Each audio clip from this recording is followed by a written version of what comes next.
Près de 9 femmes sur 10 sont victimes de l'excision dans la région du nord de la Côte d'Ivoire. Alors si l'ablation partielle ou totale du clitoris de jeunes filles est condamnée non seulement au niveau national mais aussi par l'Organisation mondiale de la santé, elle se maintient et elle persiste, jugée comme une nécessité culturelle. Au-delà des traumatismes au corps, quelles sont les séquelles pour les victimes au niveau moral et psychologique? Comment briser le silence et les tabous entourant les mutilations génitales féminines? On en parle aujourd'hui dans un tout nouveau numéro des Femmes d'ici sur NCI. Surtout ne bougez pas, ça commence tout de suite.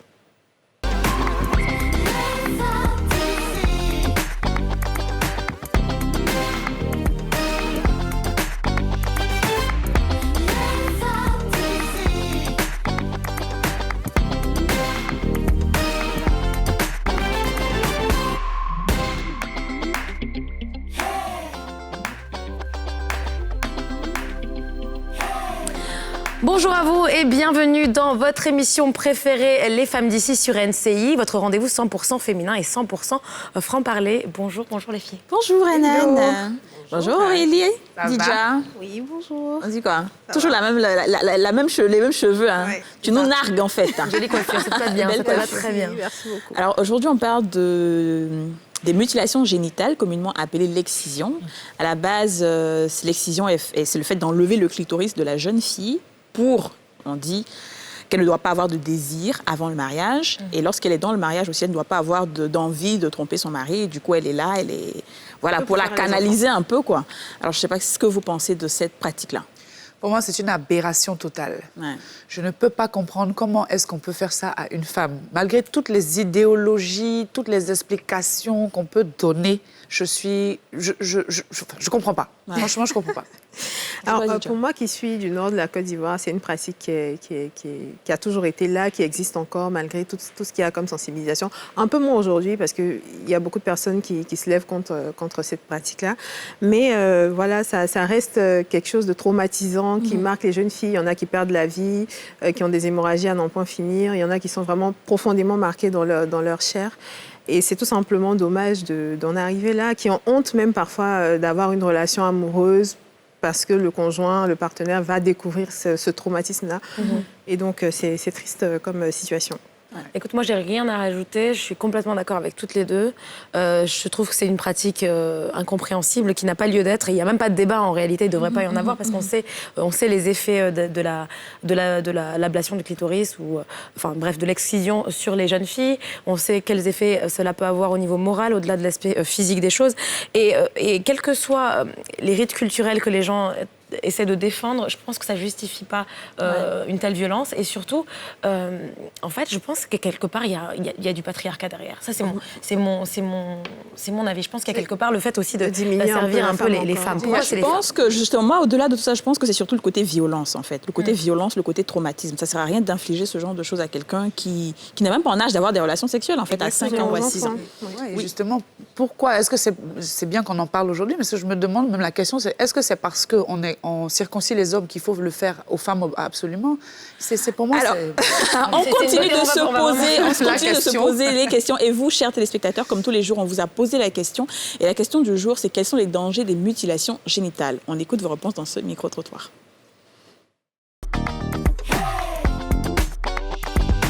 Je crois qu'il y a le traumatisme qui est là et puis les problèmes de stérilité qu'on constate après, plus tard chez la femme. Pour moi, les dangers liés à l'excision, vraiment, il y a multiples. La femme peut être stérile, ça peut envoyer aussi les maladies comme le cancer, le sida, parce que ce sont des outils, utilisés pour plusieurs personnes. C'est ce genre de maladies auxquelles les femmes sont livrées quand elles font l'excision. Les dangers liés sont, par exemple, la stérilité, il y a la mort aussi. Le danger lié à l'excision, bon, je peux dire que l'instrument qu'on utilise ici, c'est pas propre. Ça peut envoyer le tétanos, ça peut infecter la personne. Bon, pour moi, vraiment, on peut y perdre la vie même en fait. Et puis avec les matériels qu'on utilise, c'est pas prudent en fait. Voilà. C'est pas prudent. Et puis bon, pour moi, il y a trop avec les microbes et autres, vraiment. Pour moi, c'est pas trop ça. Alors, je suis totalement d'accord avec la majorité de ces personnes-là parce que c'est comme une opération chirurgicale sans anesthésie, avec un outil. Je ne sais même pas d'où ça vient. C'est une lame qu'on dépose là-bas et puis on coupe toutes les filles du village avec ça. De toute façon, au niveau sanitaire, comme tu dis, c'est les conditions, en tout cas en général. Après, je pense que ça dépend aussi peut-être des endroits, des pays, des régions. Mais en général, c'est pas très... Je pense que c'est partout pareil. C'est pas très propre, quoi. Surtout que c'est des femmes qui n'ont pas de formation, qui n'ont aucune formation, Oui. qui décident d'être chirurgienne d'une journée. Du jour au lendemain. Ouais. Mais ces jeunes filles, en plus, elles n'ont pas demandé à oui, et ça commence à partir de 5 ans. Ouais, à partir de 5 ans. Ouais, elles ressentent la douleur, quoi. Oui, absolument. Les pauvres. Non, mais c'est assez effroyable. Écoutez, les filles, on va en parler avec nos invités du jour, qui sont donc des personnes qui combattent justement qui se battent contre l'excision, contre les mutilations génitales féminines. On va les accueillir tout de suite en plateau. Il s'agit d'Aminata Traoré, écrivaine et activiste, et Yacouba Sylla, présidente de l'ONG l'ISAF. Bonjour. Bonjour à tous les deux. Vous allez bien? Merci d'avoir accepté l'invitation. Si. Alors, avant de commencer l'entretien avec vous, je propose qu'on regarde cet état des lieux sur l'excision, qui est condamné par la loi, mais qui est malheureusement encore beaucoup pratiqué. On regarde cet état des lieux de Chèque Bleu. J'avais l'âge de 7 ans. Je suis partie en vacances au village. Et la sœur de ma maman m'a réveillée un matin à 4-5 heures pour me dire de venir, je vais l'accompagner, moi et ma nièce. Et nous sommes partis, arrivés là-bas. Bon, même si tu es petite, là, il y a des séquences encore dans ma tête. Elle nous a dit qu'elle est venue nous accompagner là. Bon, dans l'enfance, je ne sais pas ce qui s'est passé. J'ai vu des vieilles avec des couteaux déposés. Des couteaux là, vraiment, c'était pas joli à voir. Il y avait des vieilles femmes qui faisaient ça déjà dans le quartier.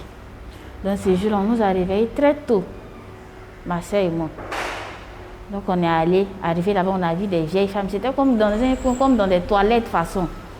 Quand on est arrivé, moi j'ai demandé. Ah, mais maman, on est venu ici là, c'est pourquoi? Pourquoi ici est noir comme ça? On arrive, on nous déshabille. Ah! Après ça, on voit des couteaux. Sincèrement dit, on était effrayés, on avait peur, on criait de partout. C'était la panique. Les femmes ont essayé de lutter avec nous, mais comme vous êtes enfant, tu n'as pas la force, tu ne connais rien. Comme ces deux jeunes femmes, selon un rapport de l'UNICEF, c'est environ 200 millions de femmes à travers le monde qui sont victimes de mutilations génitales. L'excision, cette pratique qui consiste en l'ablation du clitoris, touche près de 9 femmes sur 10 dans la région du nord de la Côte d'Ivoire. Si l'Organisation mondiale de la santé condamne l'excision, cette tradition culturelle africaine demeure ancrée et reste difficile à déconstruire. Clarisse Tewa est à la tête d'une ONG qui lutte pour le bien-être des femmes victimes d'excision. Je suis moi aussi une restaurée. J'ai été excisée et j'étais lors d'une mission au Burkina et j'ai appris au Burkina qu'on pouvait faire la restauration. On pouvait redevenir femme. C'est ainsi que j'ai décidé de me faire restaurer. Et après ça, l'idée, en 2012, a pris sa forme réellement où j'ai commencé à parler de la restauration. Et j'ai vu les médecins, peu à peu, docteurs comme accepté. On travaille avec plusieurs médecins pour dire aux femmes que même si elles ont perdu l'espoir à cause de l'excision, l'ONG ABFEV est là pour les aider à redevenir femmes, à regagner leur dignité de femme. Souvent bridées par la communauté, de nombreuses femmes gardent le silence sur leur traumatisme corporel et moral. Un traumatisme pourtant condamné par la loi. Bon, sur le coup, je n'ai pas senti les séquelles. C'est au fil du temps, à partir avec l'âge, quand j'ai commencé à grandir, que j'ai senti que en réalité, c'était un truc qui allait me coûter la vie. Vu qu'avec ça, à l'époque, je ne sais pas ce que c'était. Mais aujourd'hui, ça me fatigue. Et souvent, quand tu as des rapports, ça te fait mal. Et puis, à l'époque, les couteaux n'étaient pas... Nos mamans n'ont pas le temps de dire, elles vont prendre le temps de se régler les couteaux, tout ça là. Parce que des fois, il y en a qui peuvent avoir le VIH dedans. Il y en a qui meurent sur le champ. Et puis, je propose aussi que les gens sensibilisent plus les femmes, surtout les femmes du Nord même, à vraiment arrêter l'excision. Parce qu'ils ont dit, mais pour le moment, il y a des gens qui le font encore. L'interdiction de l'excision a été votée en 1998 en Côte d'Ivoire. Toute atteinte à l'intégrité des organes génitaux d'une femme par voie de mutilation totale ou partielle est passible d'une peine d'emprisonnement de 1 à 5 ans et d'une amende de 360 000 à 2 millions de francs CFA. Voilà, des témoignages assez poignants. Je vais commencer par vous, Aminata. Alors, on n'a pas trop entendu dans ce reportage les raisons pour lesquelles on continue à pratiquer l'excision, donc que ce soit dans les régions du nord de la Côte d'Ivoire et dans d'autres pays sur le continent et ailleurs. Mais en fait, quels sont les arguments réels qui sont présentés, s'il y en a? Merci. Je pense que dans toute pratique, forcément, ils vont parler des raisons. Et puis, c'est vrai que dans le reportage, on a parlé beaucoup du Nord, mais il faut dire qu'aujourd'hui, toute la Côte d'Ivoire est concernée. Oui. Il y a l'ouest de la Côte d'Ivoire, le nord-est, le centre. Même aujourd'hui, à Abidjan, du fait de la crise, on va dire depuis 2000, voilà la crise, les populations, lorsqu'ils se sont déplacés, ils sont venus avec leurs couteaux, ils sont venus avec leurs pratiques. Donc, au niveau de la Côte d'Ivoire, au niveau d'Abidjan, on a des quartiers, aujourd'hui, des communes, où on continue de pratiquer l'excision. On va dire que par rapport aux raisons, c'est surtout le rite d'initiation.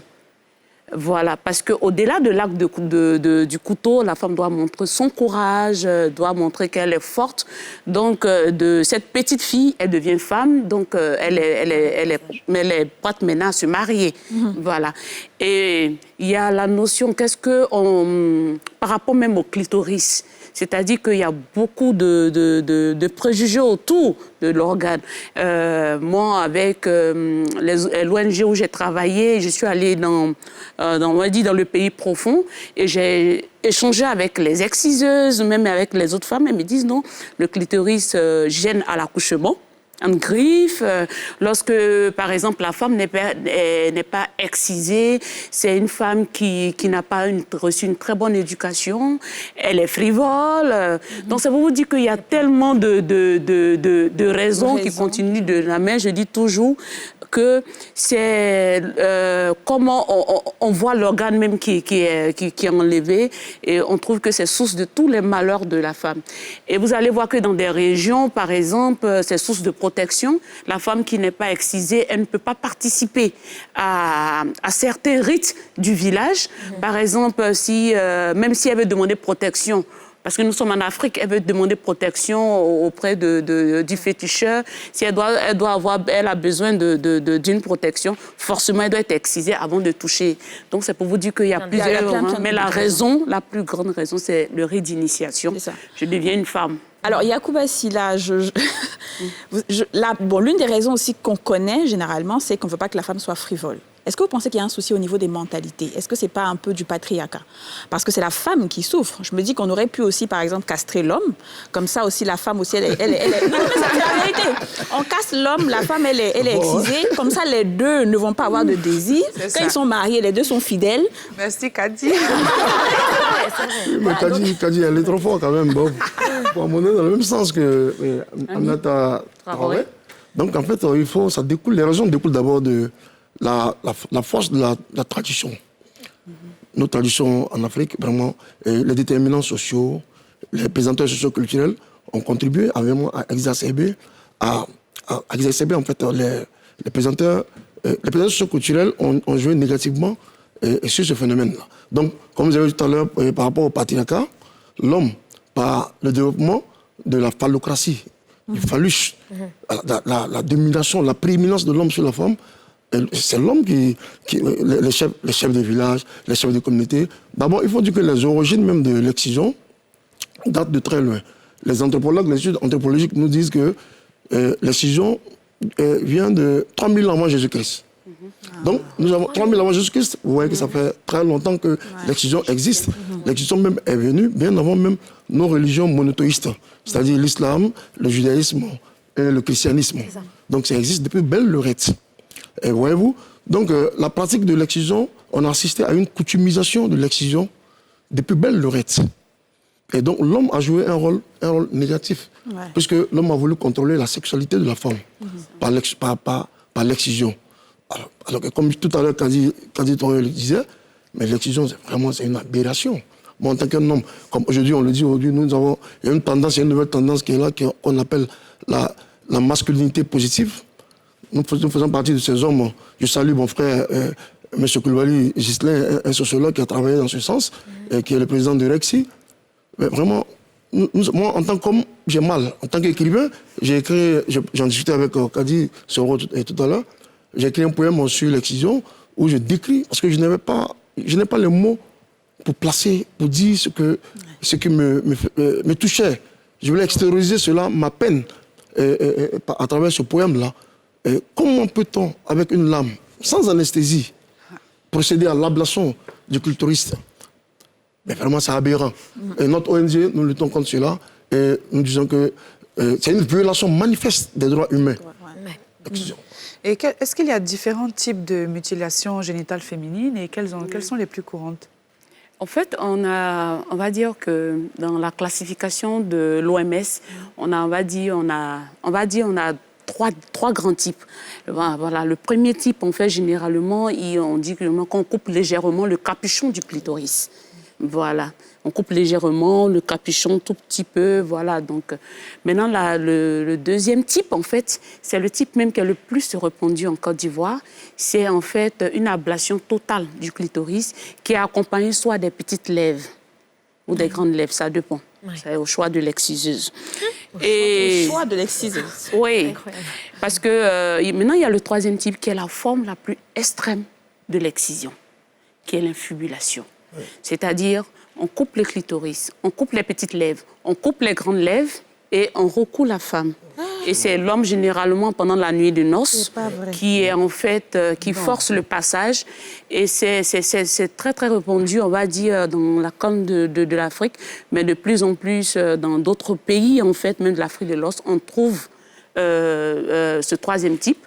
Et on va jusqu'à un quatrième type, on va dire non classé, où généralement, par exemple, on peut prendre le clitoris du nourrisson. On parlait de 5 ans. Non, on va jusqu'au nourrisson. Il y a des bébés qui sont excisés dès la naissance. Donc, on prend le clitoris, on masse au beurre de karité pour tuer toute sensibilité. Il y a des brûlures, on peut faire des scarifications. Donc, ce sont des types non classés. Donc, on va dire qu'il y a 4 grands types, mais le type qui est vraiment très répandu en Côte d'Ivoire, c'est le type 2, c'est-à-dire une ablation totale du clitoris qui est accompagnée soit des petites ou grandes lèvres. Parlant de l'infibulation, vraiment, c'est vraiment tragique. Ouais. Parce que quand c'est l'homme généralement qui procède à la désinfibulation. Oui. Et après cette désinfibulation, mais vraiment, les séquelles sont énormes.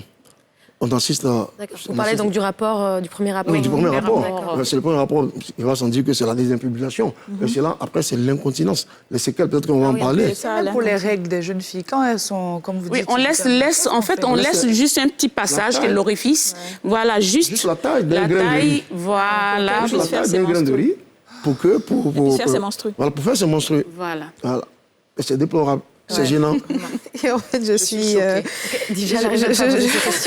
Non, mais j'avoue, je veux maintenant parler de séquelles psychologiques pour ces enfants-là qui sont traumatisés comme ça, qui perdent leur enfance, on va dire.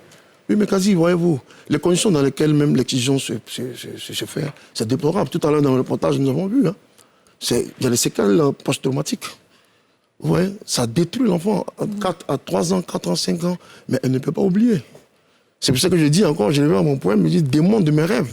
Quand elle pense à cette lame, la lame, c'est le démon de mes rêves. Mais vraiment, il y a une détresse psychologique et qui accompagne la femme tout au long de sa vie, tout le processus de sa vie. Et où il y a un silence au niveau de ces jeunes femmes-là que nous avons côtoyées, que nous avons interrogées, qui sont excisées. L'excision tue d'abord. Ensuite, ce qui tue, c'est le silence. Parce qu'elles ne savent pas à qui s'adresser. Il n'y a pas d'écoute. Alors que la thérapie commençait d'abord par, il faut qu'elle parle, mais elle ne parle pas.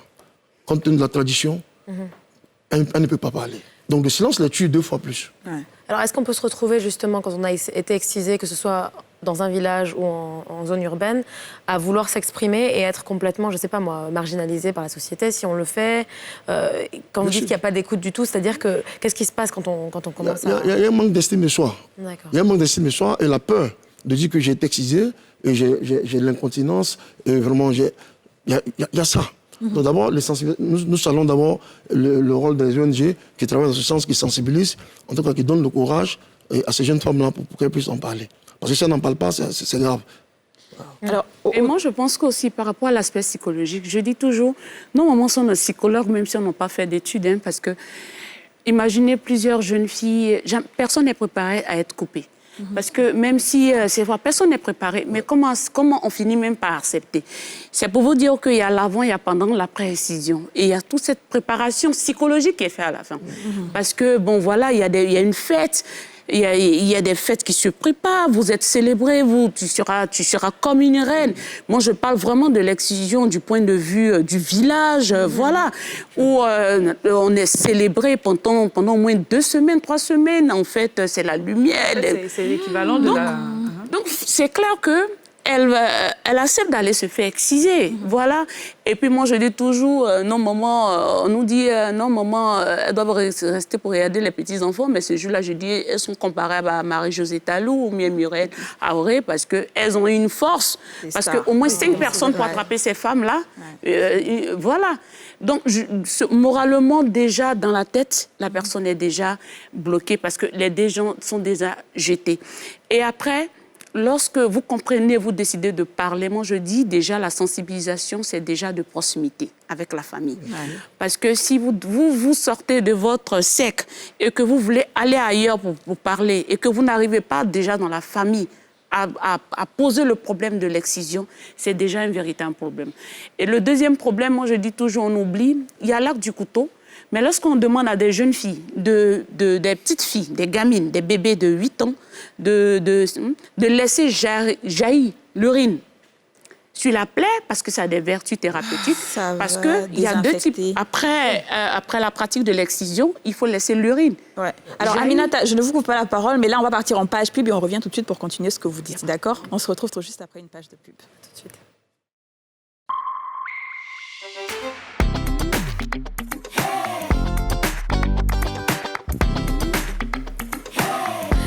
Bonjour et bienvenue si vous nous rejoignez sur le plateau des Femmes d'ici sur NCI. On parle de mutilation génitale féminine, des conditions également dans lesquelles se pratique cette excision, notamment en Côte d'Ivoire. Alors, juste avant que nous partions en pub, vous étiez en train de décrire donc, les problèmes moraux, mais après, j'aimerais bien que vous nous expliquiez quand même dans quelles conditions est pratiquée vraiment cette excision dans les détails au niveau physique. En fait, on est préparé avant, on est préparé avant et on peut aller jusqu'à...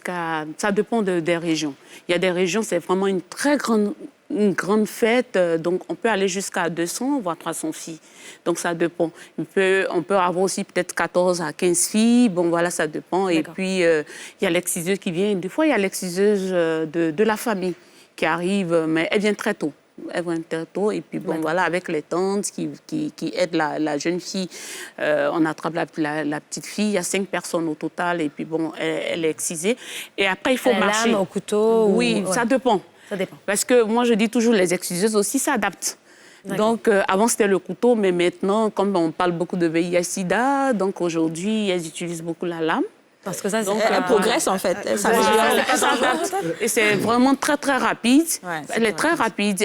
Voilà. Et puis bon, comme il y a 5 filles qui attrapent au total la fille, elle est immobilisée, elle ne peut pas. Et après, il faut marcher. Mais on va encore plus loin. Nous, chez nous, par exemple, la femme, il y a un noix de cola qui est dans la bouche.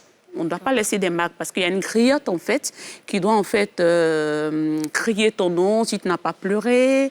Donc, en fait, il faut absorber sa douleur, il ne faut pas crier. Et après, il faut marcher pour rejoindre la chambre. Après, on va parler de l'urine qui jaillit. Et après, il y a une autre phase, c'est le lavage des plaies. Juste après. On va dire, ça dépend. Voilà. Après, il y a le lavage des plaies. Donc, c'est pour vous dire qu'il y a plusieurs étapes qui font que psychologiquement, la femme ne se retrouve pas. Elle se mure dans un silence, elle est dans son carcan. Et je pense qu'il faut vraiment beaucoup du temps pour cette personne-là, pour briser le mur du silence.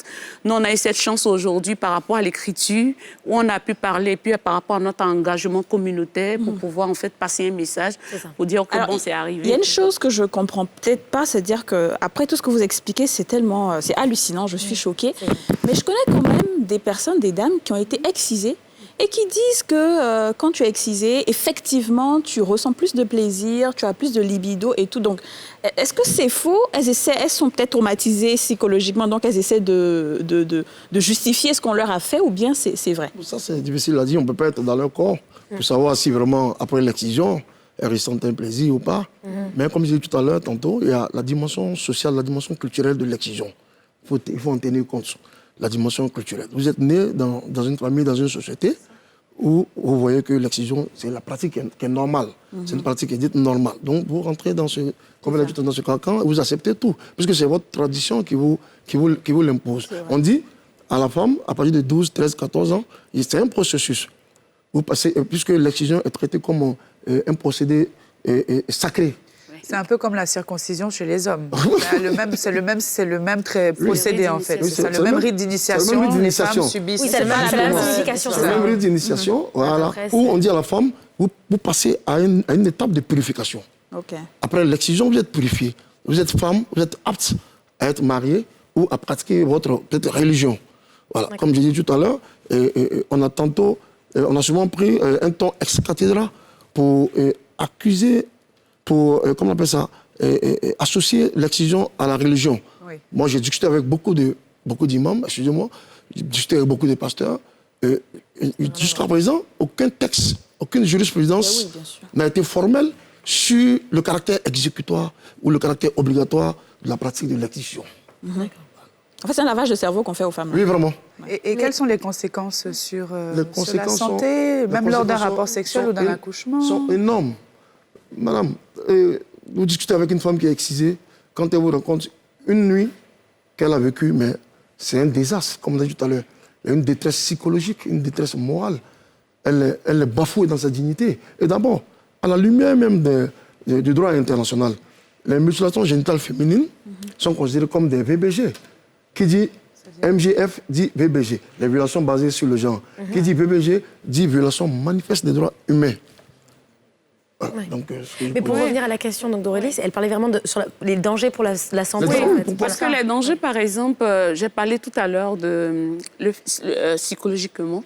Ouais. Et puis il y a l'hémorragie, parce qu'on ne sait même pas, parce que généralement les matrones, elles sont, je dis les matrones encore, les excisées, elles sont d'un certain âge. Donc par moment, elles-mêmes, elles ne savent même pas ce qu'elles coupent. Donc avec la main peut trembler, donc elle peut toucher en fait, d'autres parties. Donc il peut y avoir l'hémorragie. On parle de l'incontinence urinaire. Tout à l'heure, je parlais par rapport à l'infibulation.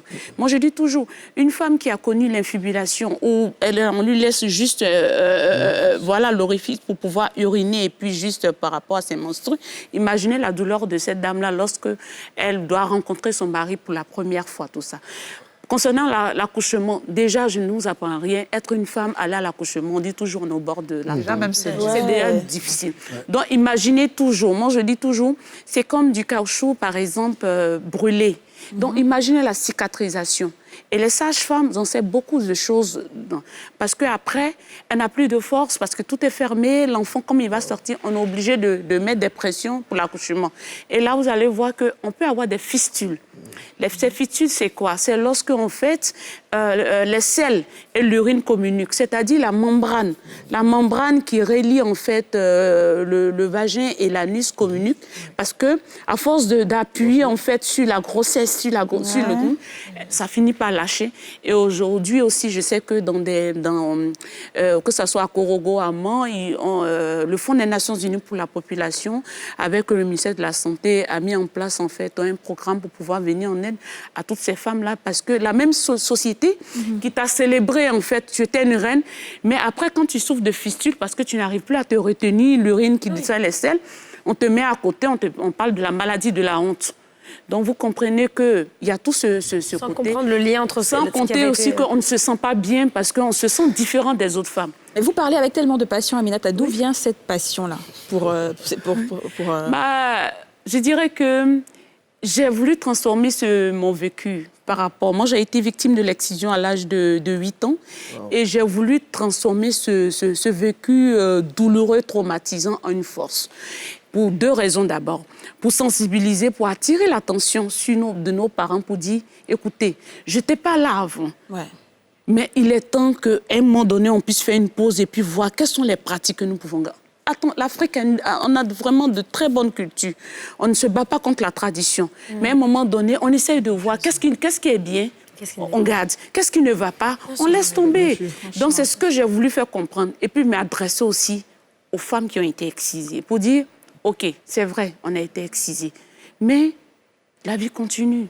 Il faut avoir le courage de se regarder à nouveau dans un miroir et se dire, waouh, je suis une belle femme. C'est important. Parce que, comme il a dit, à un moment donné, elle se dit, bon, je ne suis même plus une femme, tout. Je dis non. Moi, je reste une femme. Jusqu'à la preuve du contraire, je n'ai pas trop changé de sexe. Donc, je reste une femme et je reste une belle femme. Mais l'écriture m'a aidée.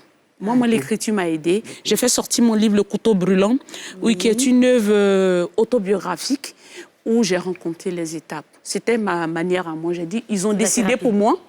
Mais cette fois-ci, moi, j'ai mon stylo, j'ai une feuille vieille. C'est moi, je décide. C'est ce qui est bien pour moi. Et vos efforts ont été couronnés par un prix, même? Oui, par un prix, le prix franco-allemand des droits de l'homme. Félicitations. Vous voyez, comme on peut transformer tout ce qui nous arrive en force. Oui, c'est un prix qui récompense chaque année 15 personnalités du monde qui se battent pour les droits de l'homme. Et je suis la première Ivoirienne à recevoir ce prix. Je l'ai reçu en 2018. Et j'ai dédié ce prix-là à toutes les survivantes des mutilations génitales féminines et à toutes les femmes victimes de violences en général, pour dire qu'il y a toujours une étincelle au bout du tunnel. Alors, Yacouba et Aminata, d'ailleurs, tous les deux, vous pouvez peut-être répondre à cette question. On a entendu dans le reportage tout à l'heure, ce qui peut aider aussi les femmes, c'est savoir qu'il y a l'option de la restauration ou de la reconstruction du clitoris. Est-ce que dans vos actions, peut-être à travers l'ONG l'ISAF, ça fait partie des choses que vous encouragez ou, Oui, on encourage, mais ça ne peut jamais être comme l'organe... L'original que vous avez, que Dieu vous a donné. Bien sûr. Ouais, puisque c'est un organe, un tissu biologique qu'on vous coupe sans anesthésie, je rappelle. Oui, bien sûr. Voilà. Donc c'est une aberration, je répète encore. Et vraiment, c'est une chance aussi qui a été donnée aux femmes, par rapport aux chercheurs qu'on peut trouver ça, pour la réparation. Donc si ceux qui ont essayé, on voit des reportages, on a eu certaines femmes aussi avec un ajusté qui commencent à ressentir en tout cas le rôle, en tout cas, la sensibilité, puisque en coupant, en procédant à l'ablation, c'est la désensibilisation de l'organe qui s'installe. Donc si cette réparation peut ramener cette sensibilisation, comme on dit chez nous, alhamdoulilah. Et jusqu'à quel âge on peut faire ce genre de reconstruction? Bon, ça dépend. Hein. Déjà, on va dire l'âge adulte. Moi, je suis allée en France, j'ai eu la chance de rencontrer le professeur Pierre Foldes, qui est à l'initiative de cette chirurgie. Et parce qu'il a dit que lorsque c'est coupé, il y a la racine. Il y a la racine, voilà, c'est vrai qu'il y a une cicatrisation qui ferme, mais il y a la racine et c'est sur la racine et au travail pour faire ressortir. Parce que la racine est à l'intérieur du Voilà, à l'intérieur. Mais je dis toujours aussi, c'est surtout l'accompagnement psychologique. Qui compte. Parce qu'il y a beaucoup de femmes qui ont pu bénéficier de cette chirurgie réparatrice, mais il n'y a pas eu l'accompagnement psychologique. Parce qu'après, elle se dit, bon, écoutez, j'ai pu faire l'opération, mais je ne me sens pas toujours bien dans la tête. Tout. Ça veut dire qu'il n'y a pas eu un accompagnement psychologique. Mais je voulais dire qu'il faut qu'on aille encore plus loin, parce que les conséquences, je vous parle des kystes, des kéloïdes. Je dis toujours, ce n'est pas pour couper l'envie de manger par moment des raisins, parce que quand il y a une mauvaise cicatrisation, on a des kéloïdes qui poussent sur la cicatrisation, ou bien il y a des kéloïdes qui poussent sur la cicatrisation. Pour des femmes, sur des kystes, c'est ça? Voilà, et elles n'ont pas d'argent. Et c'est pourquoi j'interpelle toujours le ministère pour vraiment aider toutes ces femmes-là à avoir des subventions pour bénéficier de l'opération et qu'on ne soit pas seulement focalisé sur la chirurgie réparatrice et qu'il y a vraiment beaucoup d'autres séquelles où elles ont besoin de subventions pour pouvoir se regarder à nouveau dans un miroir. Yacouba, vous faites beaucoup de sensibilisation tous les deux. On sait que c'est une pratique qui est rattachée essentiellement à la culture. Pour les matrones, par exemple, c'est un peu leur métier. Pour elles, quelle est la reconversion que vous leur proposez? Parce que c'est bien de dire arrêtez, mais qu'est-ce qu'on fait pour elles? C'est la question de l'autonomisation qui va revenir. Il faut que les femmes soient autonomes. Ces matrones, si elles ont quoi à faire, si elles sont autonomes, il n'y a pas de souci. Mais qu'est-ce qu'il faut en échange proposer à ces matrones-là pour qu'elles puissent déposer la lame? Voilà, il faut trouver. Parce qu'elles gagnent de l'argent comme ça. Et il y a aussi le côté juridique. le côté juridique, c'est que c'est interdit par la loi. Oui. Mais est-ce que dans votre ONG, justement, vous aidez ces jeunes filles à aller loin, justement, dans la procédure? Parce que où est-ce que ça en est? Comme vous avez dit, la loi est 98-757 de 1998 interdit formellement la pratique de l'excision. Comme on dit, ça va jusqu'à 1 an à 3 ans, à 5 ans de prison et une amende de 360 000, voire jusqu'à 5 millions. Maintenant, si la victime décède, ça va jusqu'à 20 ans d'emprisonnement. Si la victime décède. Il y a beaucoup de filles aujourd'hui qui décident de porter en justice. Je vais expliquer, madame. Il y a des condamnations. Il y a ce qui se passait. Comme je l'ai dit tout à l'heure, le silence, le méta qui se passait dans cette pratique. Aussi, il y avait une sorte de déjudiciarisation au niveau de la pratique de l'excision. Quand ça se fait, quand c'est grave, quand il y a une hémorragie que la victime décède, les parents, non, c'est la tradition. C'est ça, c'est Dieu qui a voulu. C'est la tradition. Donc, il y avait une sorte de déjudiciarisation. Donc, cette loi 98-757 est venue mettre fin à cette mais si on ne dénonce pas, c'est toujours la même chose. C'est le rôle des ONG. C'est le rôle des ONG, c'est le rôle de tout le monde. Il faut dénoncer. C'est pour ça que, généralement, on voit les femmes militer pour, qu'on appelle ça, les droits des femmes. On voit les femmes militer pour l'excision et contre l'excision et autres. J'ai dit aujourd'hui, nous avons une nouvelle tendance, c'est la masculinité positive. Moi, je suis sur le plateau pour interpeller tous les hommes pour qu'ils soient de participer. Vraiment, nous avons des filles, nous avons nos enfants. Et heureusement, les filles, notre ONG lutte pour l'éducation des jeunes filles. Mais je dis que le salut des jeunes filles, viendra de l'éducation. Parce qu'une fille éduquée, socialement, économiquement, vraiment, qui connaît ses droits, elle ne va pas accepter de faire exciser ses enfants. Ça, c'est clair. Ouais. Donc, le combat, c'est l'éducation. C'est ça. Est-ce qu'il y a des actions que vous menez au quotidien pour... Oui, il faut dire aussi que cette loi, il faut saluer toutes ces devancières, Mme Constance Yahi, Mme Rachel Gogwa, l'imam Sissé Djigiba, qui ont fait un travail énorme sur le terrain aujourd'hui. Parce que moi, je suis allée dans des pays où aujourd'hui, on a 90%, la Côte d'Ivoire a 36%, c'est vrai.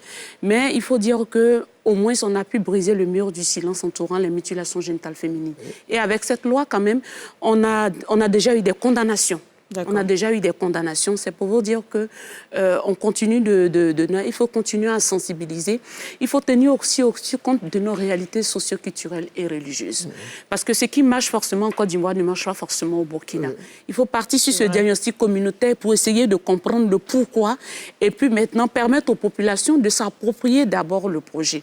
Et ce qui est bien aujourd'hui, moi je me l'ai dit que de faire la différence entre les matrones et les exciseuses. Parce que la matrone, c'est la coucheuse traditionnelle. Voilà, la matrone n'est pas forcément exciseuse. Même si on trouve des matrones qui sont exciseuses, il faut faire la différence parce que ce sont des accoucheuses traditionnelles, voilà, qui ne sont pas forcément des exciseuses. Mais celle qui la pratique, c'est vraiment une exciseuse. Et surtout, moi, j'essaie d'apporter ma voix aussi. Parce que par moments, ils se disent que, bon, voilà, ce sont les Blancs qui vous payent, vous venez, tout. Il faut essayer de faire comprendre. Et puis, je voudrais dire que moi, je ne suis pas toujours pour... Tu déposes le couteau, on te donne une activité. Moi, je refuse. Pourquoi ? Parce que je dis toujours... J'ai travaillé avec l'ONG ONEF de Mme Gogwa depuis 2005. Je suis allée au pays profond. On a eu des grandes cérémonies de dépôt de couteaux, mais qu'est-ce qu'il y a après ?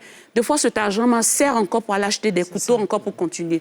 Il faut faire comprendre à cette femme, à cette dame qui perpétue cette pratique depuis des lustres, que ce qu'elle est en train de faire, c'est pas bien. On ne va pas dire déposer un couteau, on te donne 100 000. Mais pendant qu'on lui donne, elle, de l'argent, qu'est-ce qu'on fait pour les victimes ?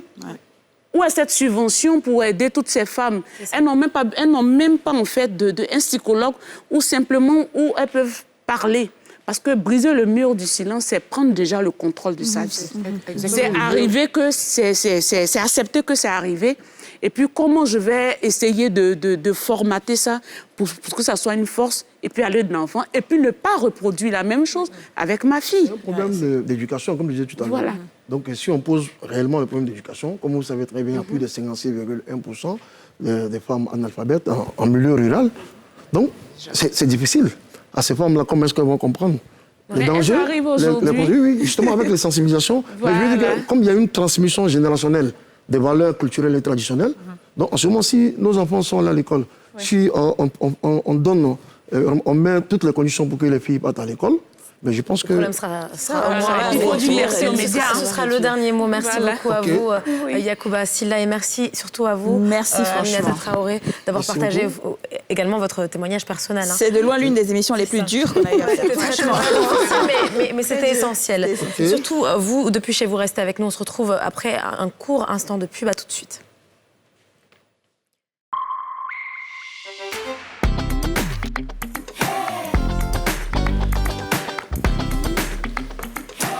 Bienvenue si vous nous rejoignez, vous êtes sur NCI dans votre émission préférée, Les Femmes d'ici. On va maintenant déstresser un peu, après tout ce qu'on a entendu dans les 2 premières parties de l'émission. Et nous allons aller en culture avec Dija. C'est la Minute Culture tout de suite.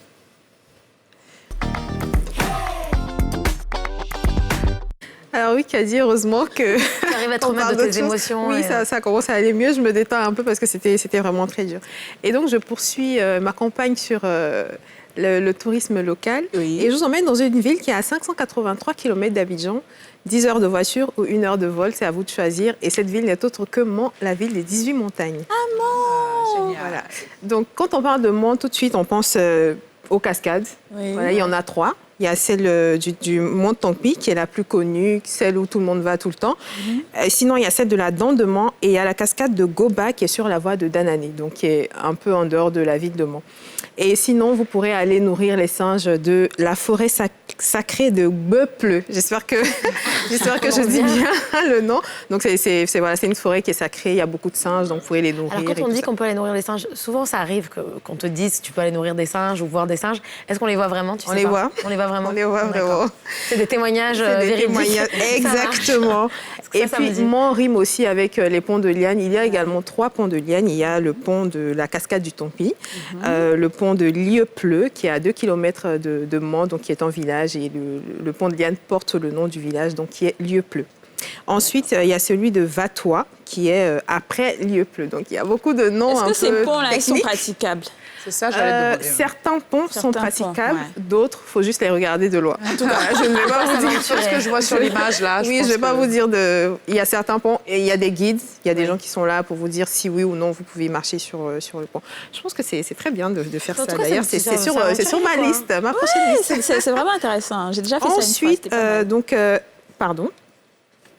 je voulais apporter une petite précision parce que beaucoup de personnes, dont moi, ont pensé que le mont Nimba était la plus haute montagne de la Côte d'Ivoire. Ce n'est pas le cas. Le mont Nimba est la plus haute montagne d'Afrique, avec son point culminant qui est du côté de la Guinée. Tu rigoles? Bon, c'est vrai. Et ça fait 1750 mètres d'altitude. Tandis que le mont Tangpi est la plus haute montagne de la Côte d'Ivoire avec 1189 mètres. Le mont Tangpi? Le mont Tangpi, qui est une déformation française. Sinon, c'est le mont Tangui. Tu peux dire la chose comme ça? Ils ont appelé ça mont Tangui. Oui, c'est le mont Tangui, voilà. Comment on se marrait à l'époque en histoire géo, et quand le professeur nous dit ça pour la première fois à l'école. Il disait quoi? Il disait Tangui, du coup? Le mont Tangui, 3 ou 4 montagnes. Le mont Nimba, le mont Tangui. Wow, tout le monde à l'école. Exactement. Et ensuite, c'est une ville qui est fortement culturelle. Il y a un bois qui s'appelle l'Alois. Donc, c'est un bois qui pousse essentiellement en Côte d'Ivoire et particulièrement à Mans. Ouais. C'est un bois qui a la particularité d'avoir la racine rouge sang et qui est donc utilisé pour faire de magnifiques sculptures. Voilà. D'accord. Et ensuite... on voit des artisans qui travaillent ce bois-là. Et il y a ils vont vous raconter plein d'anecdotes par rapport à plusieurs autres bois. Et est-ce que vous savez que le bois d'ébène ne pousse pas en Côte d'Ivoire? Le bois d'ébène ne pousse pas en Côte d'Ivoire? Je t'avoue que je ne sais même pas où il pousse. Et donc, ces tisserands-là, c'est vraiment de vrais, bibliothèques qui vous racontent plein de choses. C'est sculpteurs, pardon. Ouais. Et sinon, vous pourrez voir les tisserands faire peut-être un stage d'1 heure pour apprendre à tisser le pagne, ce beau pagne-là qu'on a à l'os de la Côte d'Ivoire. Et puis, pour les plus courageux, les plus aventureux, pourquoi pas gravir l'une des montagnes Une des 18 montagnes. Si le cœur vous en dit. Et j'imagine qu'il y a pas mal de personnes qui le font. Il y a pas mal de personnes qui le font. Absolument, je ne voulais pas le dire, mais c'est dur. Par contre, chez nous, les Africains, vraiment. Par contre, une chose que j'ai remarqué avec moi, c'est que la cherté de la vie, c'est devenu comme un peu Abidjan. Hein. Moi, c'est cher. Ben oui, parce que ma sœur a été affectée à Mont récemment. Elle y est en ce moment. Là, elle dit, mais c'est pas vrai. Même l'appartement pour louer, t'as pas l'impression que c'est l'intérieur, en fait. Je sais pas si c'est le côté touriste, là. Exactement. Il faut savoir que quand une ville se développe grâce au tourisme, il y a tout qui devient cher. Beaucoup de personnes y vont. Les Européens, nous-mêmes, quand on décide de découvrir la Côte d'Ivoire profonde. Donc, l'hôtellerie, ça grimpe, la nourriture, ça grimpe. Voilà. Mais je vous assure que pour visiter, par exemple, aller voir les cascades, les ponts de Liane, etc., c'est que 1000 francs. D'accord. Donc ça, c'est des petites choses, pas très choses. Il y a un guide, vous pouvez le prendre pour un week-end, pour quelques jours, à 50 000, ça dépend. Et on se déplace là-bas essentiellement en 4x4. Parce que il y a pas la route n'est pas exactement. Donc, il faut louer une voiture. Il faut penser à louer une voiture. C'est vrai que ça commence à être budget. C'est vrai que tu as commencé à dire là. Sans compter le billet d'avion. Tu as commencé à dire avion. Quand tu voyages, tu as dit 50 000 francs le billet d'avion. Tu finis, tu dis 4 est moins de 100 000. C'est à partir de 70 000. Et ça ne dépasse pas 100 000 pour le billet d'avion. Ok. Kadi, je suis désolée, quand tu pars à Dubaï, je sais pas, quand tu payes le billet d'avion, je sais pas combien. Donc, juste le budget de ton billet d'avion peut te faire découvrir Mort et San Pedro. Voilà. Je suis d'accord. Donc, c'est tout pour moi aujourd'hui. Moi, je vais aller à Mort. Moi aussi, c'est une ville que j'aimerais vraiment découvrir. D'accord, on peut faire un truc comme ça. Oui, les femmes d'ici à Mort. Alors, parlons un petit peu musique. Comme chaque semaine, chers téléspectateurs, nous, les animatrices, on vous partage des chansons qu'on aime bien, qu'elles soient anciennes ou nouvelles. C'est dans le son qui m'est bien, tout de suite.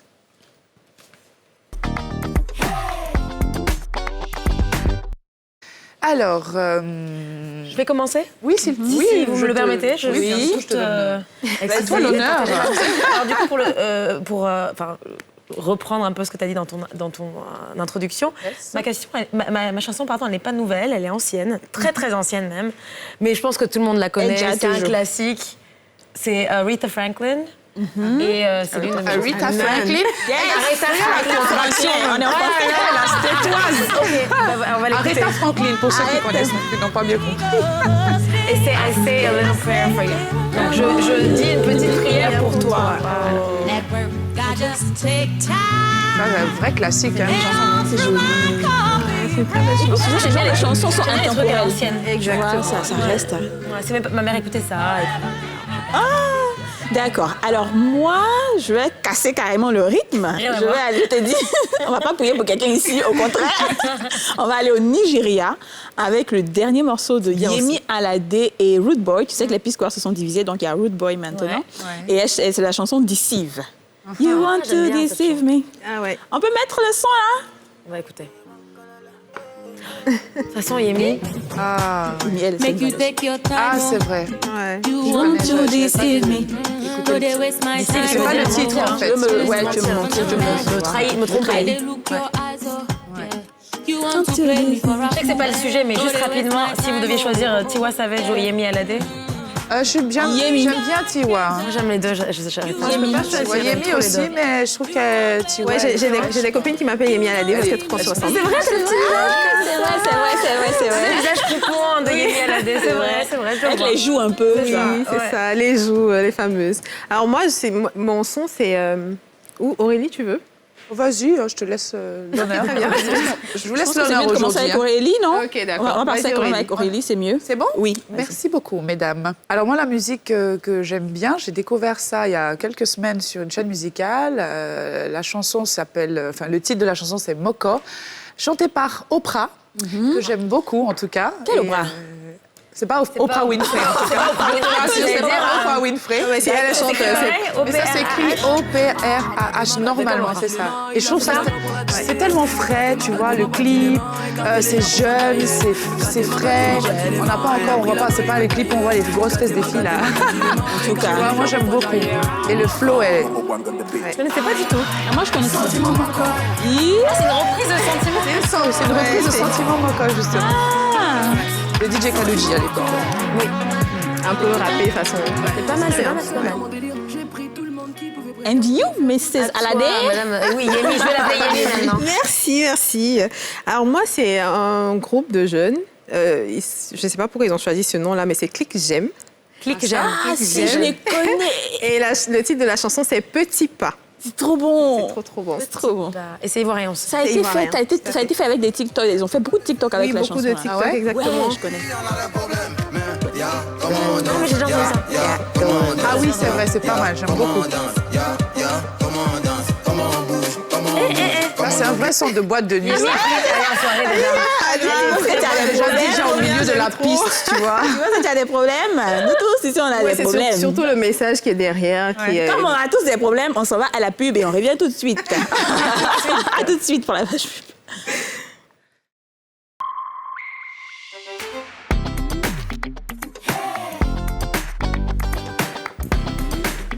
Bienvenue à vous si vous nous rejoignez dans la 4e et dernière partie de cette édition des Femmes d'ici sur NCI. Alors on va passer à la rubrique que l'on aime, je dirais pas le plus, mais qu'on aime beaucoup, c'est le sans tabou tout de suite.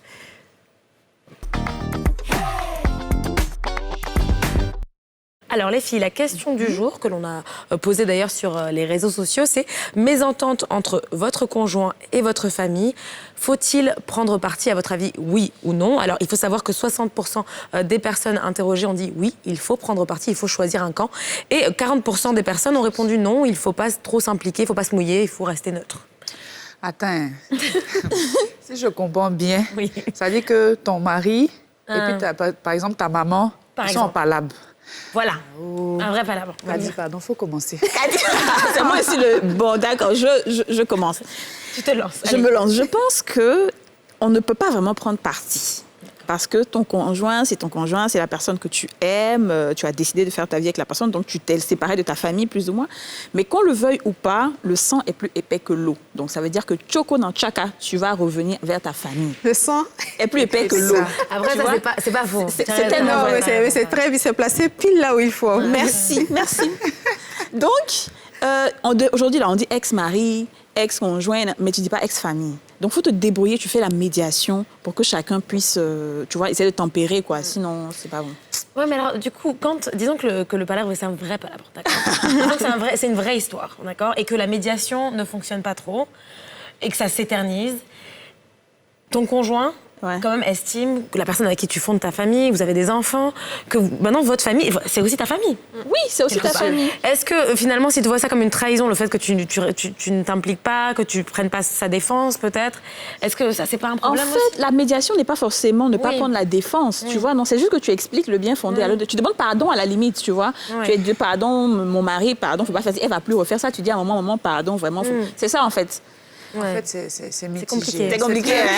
C'est très relatif parce qu'il faut partir de la base. Pourquoi il y a eu cette dispute? On prend de manière générale.